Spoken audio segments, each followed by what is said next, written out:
নমস্কার বন্ধুরা, আমি হিমাদ্রি আর আপনি দেখছেন আপনাদের YouTube channel lost eternal science. আজকের আলোচনা স্রষ্টা, সৃজন এবং অস্তিত্ব নিয়ে। এই ভিডিওতে আমরা জগতের অস্তিত্ব এবং এই জগতের স্রষ্টা সম্পর্কে খুব সংক্ষেপে আলোচনা করব। যদি ভিডিওটি 1000 ভিউ ক্রস করে তবে আমরা পরবর্তী ভিডিও প্রকাশ করব। আর যদি আপনি এখনও পর্যন্ত আমাদের ইউটিউব চ্যানেলটি সাবস্ক্রাইব না করে থাকেন তাহলে এক্ষুনি সাবস্ক্রাইব বোতাম টিপে সাবস্ক্রাইব করুন, নোটিফিকেশন অন করে রাখুন যাতে পরবর্তী ভিডিও এলে আপনি সহজেই জানতে পারেন। ভালো লাগলে লাইক করুন, শেয়ার করুন আপনার পছন্দের মানুষের সঙ্গে।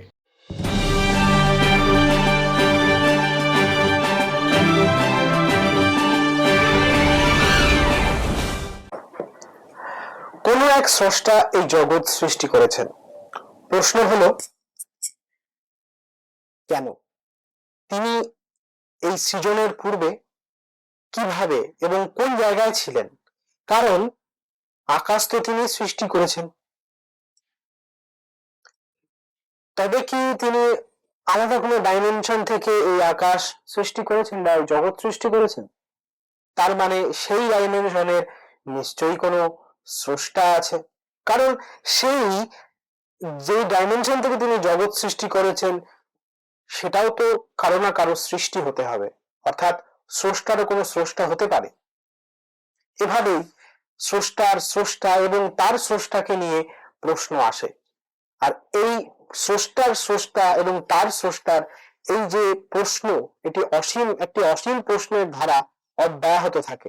এই অসীম প্রশ্নের ধারাকে নাম দেওয়া হয়েছে ইনফিনিটি রিগ্রেস বা অসীম পশ্চাৎ অপসারণ। বিখ্যাত লেখক রিচার্ড ডকিন্স, যিনি একজন নাস্তিক লেখক, তিনি তার অ্যাথিস্ট ম্যানিফেস্টো গড ডিলিউশন নামক বইয়ে এরকম অনেক ধরনের যুক্তি তর্ক দিয়েছেন। সেগুলো থেকে আজকে আমাদের এই ভিডিওটি আমি উপস্থাপন করছি। আমি সেই বইটির নিচে শেয়ার করে দিচ্ছি। আপনি যদি দেখতে চান বা পড়তে চান সেখান থেকে অ্যামাজন থেকে কিনতে পারেন। এটি আপনি এই বিষয়ে অনেক কিছু সেখানে পেয়ে যাবেন। এই যে ইনফিনিট রিগ্রেটস, এটি একটি প্রাচীন তর্ক। বহু শতক ধরে গ্রিক ও ভারতীয় দর্শন শাস্ত্র যেমন জৈন শাস্ত্রে অনিকান্তবাদ এ সম্পর্কে একটি ধারণা দেয়, তবে খুব স্পষ্ট স্রষ্টা বিষয়ক সৃষ্টি সম্পর্কিত তর্কের সমাধান দিয়েছিলেন পরম পূজ্যপদ জগৎগুরু ভগবান আদি শঙ্করাচার্য। তিনি তার ব্রহ্মসূত্র নামক শাস্ত্রে এই ইনফিনিটিক রিগ্রেসের মতনই একটি কথা বলেছিলেন, যাকে বলা হয়েছে অনাবস্থা দোষ। তিনি বলেছেন, যদি প্রত্যেক কারণের পেছনে একটি কারণ থাকে,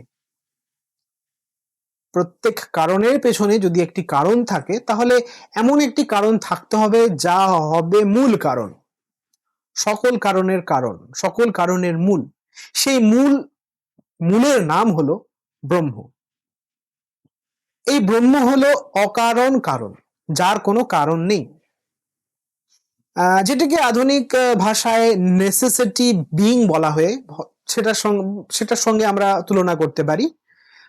কিন্তু এটা নেসেসারি বিং যে কথাটি বলা হয় সেটা ঠিক যায় না, তবুও বলতে পারে না।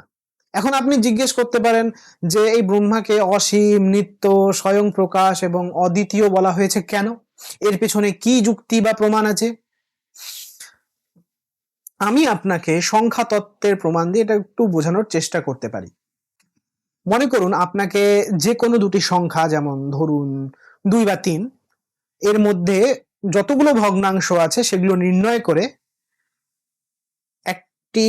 এর মধ্যে কতগুলো সংখ্যা আছে সেটাকে নির্ণয় করতে বলা হলো, মানে এর মধ্যে দূরত্ব কত আছে সেটা নির্ণয় করতে বলা হলো।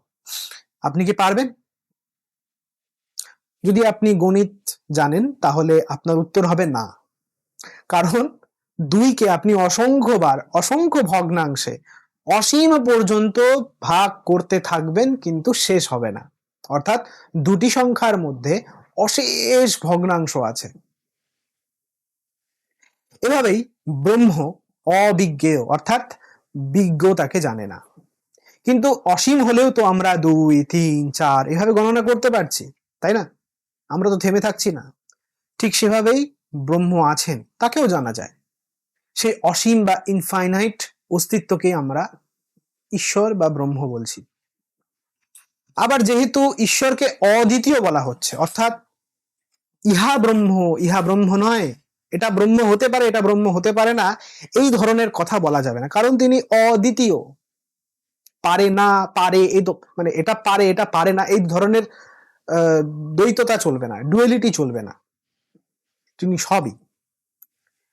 বলা হয় একম এব দ্বিতীয়ম, অর্থাৎ তিনি হলেন স্বগত, স্বজাতীয় এবং বিজাতীয় ভেদ শূন্য। স্বগত ভেদ যেমন মাথা ও পা, একই বস্তুতে ভেদ। স্বজাতীয় মানে বড় দেবতা, ছোট দেবতা, একই জাতির মধ্যে ভেদ। এবং বিজাতীয় যেমন স্রষ্টা এবং জগৎ। এই 3 প্রকার ভেদ শূন্য হওয়ায় তিনি একম এব দ্বিতীয়ম, অর্থাৎ কেবল ব্রহ্মই আছেন। তিনি প্রমাণের স্বতন্ত্র প্রামাণ্য, অর্থাৎ প্রমাণ যেমন প্রত্যক্ষ, অনুমান ইত্যাদি যা কিছু আছে, তিনি নিজেই তার ভ্যালিডিটি প্রতিষ্ঠা করছে। বাহ্যিক কোনো অতিরিক্ত প্রমাণের দরকার পড়ছে না।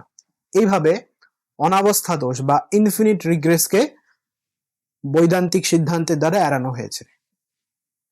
যেহেতু অমুক বইয়ে লেখা আছে তাই ব্রহ্ম সত্য, অমুকে বলেছে তাই সত্য, এই বোকা বোকা জবাব বেদান্ত দেয় না।